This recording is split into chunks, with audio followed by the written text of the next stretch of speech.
Hello everyone, welcome to day 41 of our 100-day spoken English challenge presented by Ashraf's online education. আজকে আমরা শিখব speaking English at a coffee shop. Dialogue format A. Good afternoon, I would like a cup of coffee please. Good afternoon, I would like a cup of coffee please.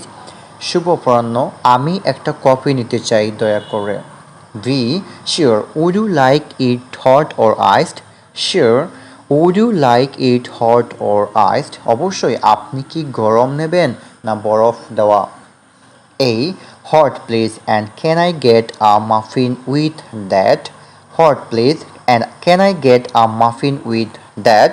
গরম দিন দয়া করে আর এর সাথে একটা মাফিন কি পাবো? B.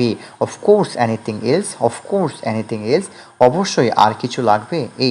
No that's all. How much is it? No that's all. How much is it? না এতটুকুই, এটা কত টাকা হবে? V. It's 250 টাকা in total. It's 250 টাকা in total. সব মিলিয়ে 250 টাকা। A. Here you go. Can I get it to go please? Here you go. Can I get it to go please? এই নিন, আমি কি এটা প্যাক করে নিতে পারি?